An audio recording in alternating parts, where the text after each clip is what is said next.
Good morning. Council is convened for a work session on Clark County Commute Trip Reduction Plan this May 14th, 2025. So we have staff here to present. We're all ears.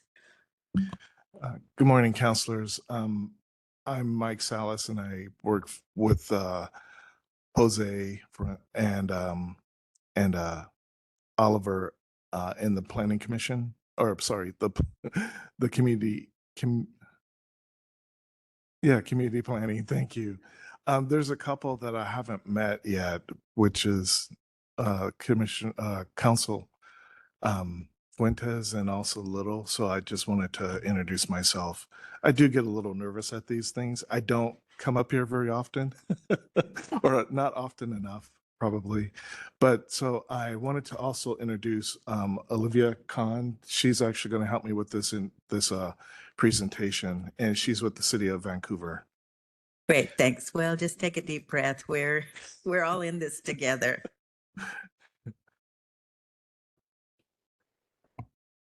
Towards me. Okay.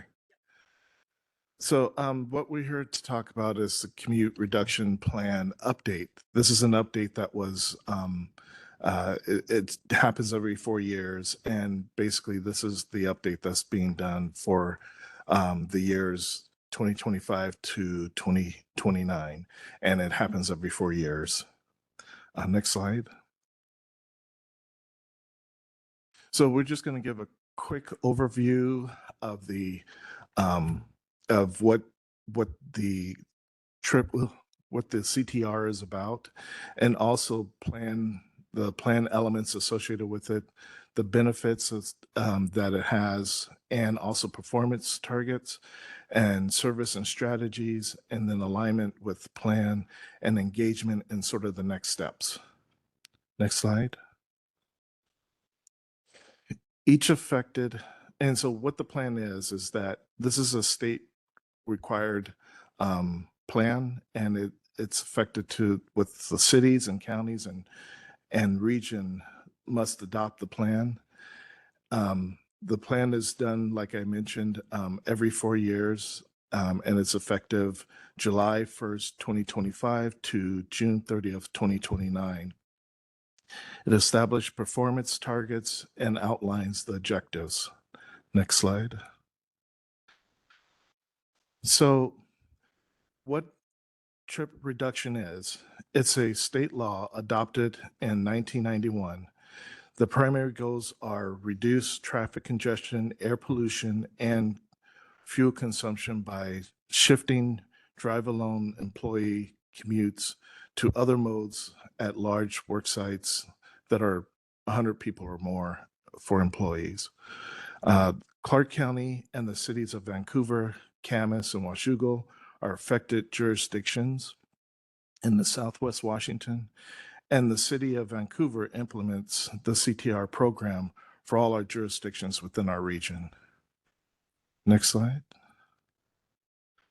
So overall, the proposed action is to identify the benefits of CTR, the performance targets, the service and strategies, and then alignment with other plans, and then engagement. Next slide. Benefits of the CTR would include reduces greenhouse gas emissions, fuel consumption, and improve traffic congestion. It decreases the demand on costs for new roads and more parking, aligns with goals for more dense housing and land uses. It lowers the cost of commuting for employees. It also amplifies that employees have transportation choices. It opens tax incentives for participating employers and increases employee retention and talent recruitment for businesses. Next slide. So some of the performance standards that are going to be in this plan, and I think you guys may have a copy of it already, but so Vancouver adopted the state's performance targets of weighted average drive alone rates of 60% or less for CTR effective work sites. It's an ambitious yet unrealistic goal, and the target also is consistent with affected jurisdictions in other regions, or sorry, in our region. It reflects the program performance affected work sites and not community performance census data. So it's definitely for those that are here that work on a day-to-day basis. It also is a current weighted average that is approximately 65% of our region. So next slide. Now I'm gonna turn it over to Olivia so she can discuss the rest of the presentation, but also talk about the services and strategies. Good morning. So to achieve the performance target, the Commute Production Plan outlines several services and strategies that were influenced primarily by engagement with the community and also plans that you have in place like the 2024 Bicycle and Pedestrian Plan, your Transportation Improvement Plan, as well as the Clark County Comprehensive Growth Management Plan update. So primary strategies and services the plan may employ are education to our commuters and community about their transportation choices, as well as incentives and subsidies to make it more affordable for them to take transit, biking, walking, carpooling, or remote work to get to work or to do their job. The new CTR plan really serves as the foundation for business outreach and education regarding transportation choices and commuter benefits. Engagement found that many employees don't know what their transportation choices are, and also told us that employers in our region need more support in offering those commuter benefits or incentives and subsidies. Likewise, we know that transportation demand management is rooted in supply and demand. So we know that things like parking pricing, roadway construction, the introduction of new facilities like protected bicycle and small mobility lanes, or the new service coming to 99, the Vine on 99 that CTRAN is planning and working on, as well as gas prices and the cost of driving will all really influence how people choose to get around. As there is more pressure on our transportation system, people will inevitably weigh the option of driving compared to taking out an alternative, and many will choose a different way to be able to get to work. So Commute Production in this plan is here to capitalize on these pressures and ensure that people are educated, but there's also an effective use of our current transportation system. Next slide. So the state requires that the Commute Production Plan aligns with local, regional, and state plans. This is to ensure that it's effective, but also in compliance with those state requirements. On the left bulleted list here, you see the most relevant Clark County plans that call for an increase in transportation options like biking, walking, carpooling, taking transit, or remote working. Goals also like increasing housing production, a more robust network of complete streets that serve all ages and abilities, enhanced accessibility standards for ADA, all support commute production and make the need for it even greater. On the right of this bulleted list here, you see the relevant transit agency plans like the CTRAN 2030 long range plan, as well as their current draft long range plan for 2040. As well as our TriMet's vision for 2030 business plan for the fiscal years mentioned here.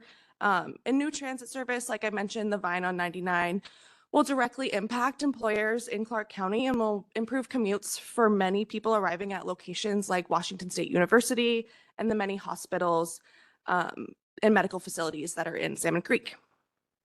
This increased transit capacity and frequency will provide people with new transportation choices to get to work and make transit more appealing for the tens of thousands of workers here in Clark County.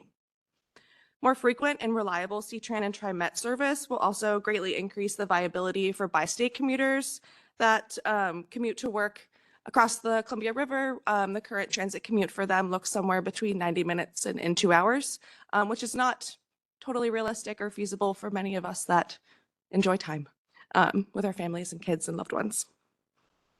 So The 2025 to 2029 commute trip reduction plans for Vancouver, Camas, Washougal, as well as the Regional Transportation Council, as well as the statewide commute trip reduction plan that the state is required to do as well, are also relevant to Clark County's commute trip reduction plan and in alignment with the plan in front of you today. So each of these plans aligns on performance measures, but also on the strategies and services that are mentioned about exploring and implementing. Next slide. The project team executed a robust engagement plan for the Clark County Commute Trip Reduction Plan from April to August of last year, 2024. Our main 4 engagement strategies were a regional commute feedback survey, direct conversations with employers that are affected by the commute trip reduction law, partner interviews with our community partners, as well as tabling at community events to engage with the general public. The regional commute feedback survey was available in English and Spanish and garnered about 250 responses. We hosted those one-on-one conversations directly with employers and their designated employee transportation coordinators at those affected CTR work sites that are affected by the commute trip reduction law, or they have 100 or more employees. We hosted 2 roundtable discussions with a group of employee transportation coordinators to tell us where they needed more support, how the plan can help them implement a commuter benefits program, as well as understand what a subsidy or direct benefit that the program could provide to them to make it more affordable for employers to offer those incentives and subsidies to their employees. Our community partners like CTRAN, Community in Motion, by Clark County, the Chamber of Commerce, Washington State, School for the Blind, and School for the Deaf, and many more were all consulted in partner interviews for the engagement of this plan. And finally, we hosted dozens of community events during the spring and summer of last year, like National Night Out, multicultural resource fairs, neighborhood summer barbecues, and neighborhood picnics, as well as the Vancouver Farmers Market, and many more. Our project team employed these various engagement strategies to meet people where they are. We translated materials and surveys to ensure that people could understand it in their own language. And we really utilized phone calls and video interviews to make it more accessible for people to show up to those engagement strategies. Next slide. And so we're hoping sort of the next steps is to have this approved through council on consent on the 3rd, your consent agenda on June 3rd, and then we can implement the plan by July 1st of this year. And then we can open it up to discussions or questions that you may have. Thank you. Council, do you have any questions? Yes, go ahead, Councilor Little, then Fuentes. Okay, thanks. Any of the newer goals on climate, like for the growth management plans, have that changed the state goals on the 60% reduction? Or you said that they align with it. Are we ahead of those goals? Or are we behind? Just wondered if it changed it in any way.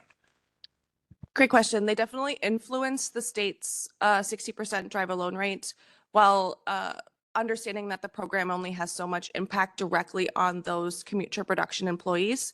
And so it aligns and is very forward thinking and progressive in that sense, but it's not unrealistic for the program to meet in that 4-year period as well. Great, thank you. Go ahead, Councilor Fuentes. Thank you. Good morning, Michael. Nice to meet you. Olivia, nice to see you again. Question on slide deck number 4, 3rd bullet point, Clark County and the cities of Vancouver, Camas, Washougal are affected jurisdictions in Southwest Washington. Why only those cities? That's a great question. So in 1991, and then when the Efficiency Act for the program was updated in 2007, it's a population-based as well as a highway-based traffic.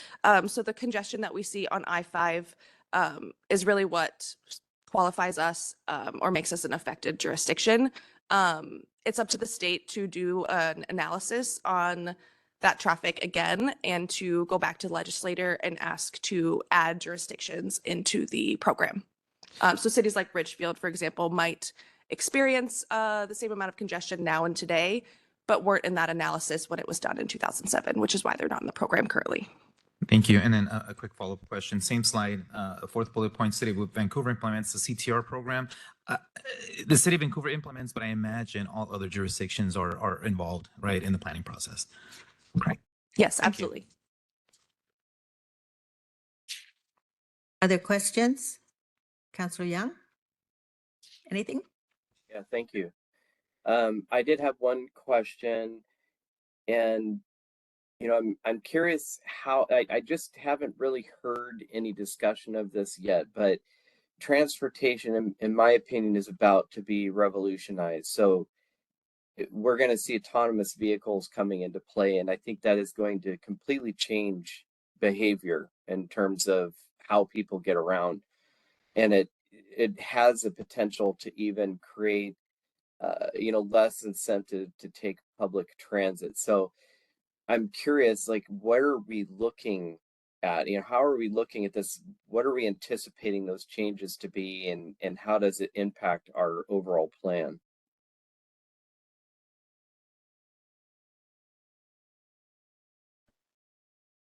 I think from the perspective of what we have for transportation for the next 4 years, is definitely ambitious. I think in the future, since it is updated every 4 years, it allows us to kind of catch up to to technology as we kind of move forward.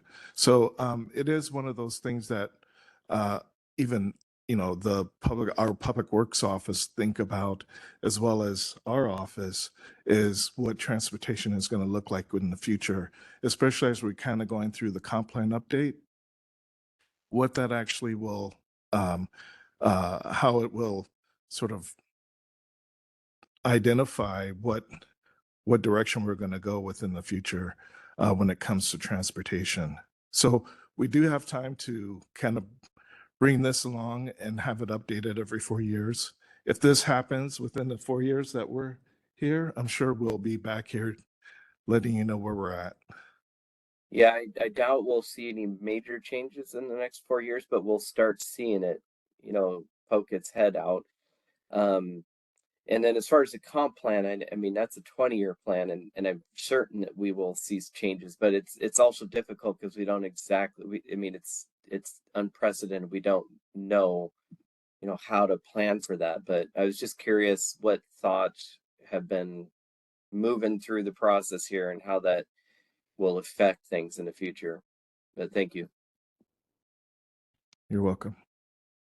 Great, thank you. Growing up, I recall there was a lot of predictions about by this time we'd be flying around our cities. So we're falling a little behind on that. So I was wondering, since this was enacted in 1991, how do you measure and determine your success and adapt, and how is that done?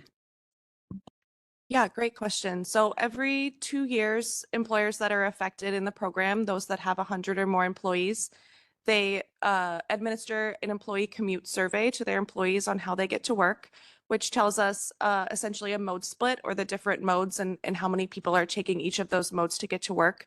It also tells us some qualitative information, like what motivates people to take those transportation choices to work. Is it weather? Is it family obligations? Do they care about the environment? So on and so forth. But then also, what barriers do people have to taking those transportation choices to work, and how we might be able to mitigate those barriers over time with infrastructure, roadway like construction, and better information on detours and how to use the bus during that construction. And so that's a primary way, is that mode survey every 2 years. And then employers in the program also complete what's called a worksite program report that asks them about their facilities and benefits that they offer. And what we do is we compare those program report answers. So for example, Clark County offers a transit pass to their employees. We compare what other, for example, government industry employers in the program offer, to make sure that they're offering a competitive benefit that's comparable with the folks that are in their industry. And also, because it's a statewide program, it's not just us Locally here in Southwest Washington that are implementing this program, we're able to compare ourselves with the mode split survey and that program report worksite information to cities like Spokane and Tacoma that might be similar to us in shape and population size. Thank you. And I also wonder about the other cities, Ridgefield and La Center. I think there's periodic traffic issues. I don't know if it's so much work-related commuting. And then within the cities, I think of Battleground, just traveling within Battleground, that it's getting more difficult because they rely so much on Main Street. So if there were to be a look at revising it and bringing other cities in to this, how would that occur? Yeah, it would require essentially WashDOT and legislator to reopen the commute trip reduction law. I will say that they're relatively reluctant to open the law in the risk that legislator may not improve it entirely and get away with the law and eliminate it essentially. So there is that risk with reopening it to bring in new jurisdictions. But if that was to happen, working directly with those city partners or those jurisdictions to say, we really need your support, and to show up to legislator in the folks that you work with to say, this is something that would benefit our community, and showing up in support of the commute trip reduction law for those cities and jurisdictions. Great. I understand that jeopardy that opening any legislation poses, but there may be other ways to encourage those cities to participate. Yes, Oliver, please go ahead. Good morning, councillors. The other thing is that remember, this is employers that have 100 employees or more. So in some of those cities, relatively small and non-existent, and as staff was saying, it's also population driven. But here in Clark County and those cities, you have employers that have more than 100 employees. So that is part of the requirement as well. And then the ability to offer those incentives. So Great, there's other thanks. things that they weigh. Just like, as you know, the growth management, every time there is a legislative bill, so you see a legislature to repeal it, but often not successful. It's better not to open it up. Absolutely understand that. Oh, and then alignment with the comprehensive plan. So I know we have this new element of climate change. And so I wonder if any of this, because I've assumed that each of the cities are developing a climate element with their comp plan updates. And I know Vancouver, you've been way ahead on this. So that's great. So I just wonder if and again, the 100 employees, that's probably the most significant barrier. But so we will expect to see something from each of the cities related to climate. That's true. And the climate bill has a significant transportation element or component to it, and strategies and policies. I think we provided the recommendation to council. As you read that, you will see some of the policies and goals that focus on transportation primarily, and is something that we'll continue to monitor. And it's a good thing that we are now beginning to see, for example, CTRAN now moving into Highway 99, making it a BRT corridor. We don't have a lot of transit corridors in Clark County. So, and I believe CTRAN is doing the best they can. We are coordinating with them as they plan in the future to identify other additional routes. And those will make some difference. And as you said earlier, we in 94 in a plan that we will have light rail all the way to Sab de Wazoo. And here we are. So it's always a baby step, but eventually we'll get there. The art requires reduction in vehicle mile travel. The only way you can get that is providing some land use that will support that. It's not just saying it. How would the land use support it? Mixed use, other communities or areas where the opportunity exists, you provide that so that you can make that happen. Thank you. It's good to see how all of this is integrating. Are there any other questions, comments? Guess hearing none. Thank you very much for this presentation. This is our Thank you, one and Council. only. Thank you. Thank you so much. Yep, you bet. One and only work session this morning. So we will adjourn and reconvene at 1 o'clock for council time.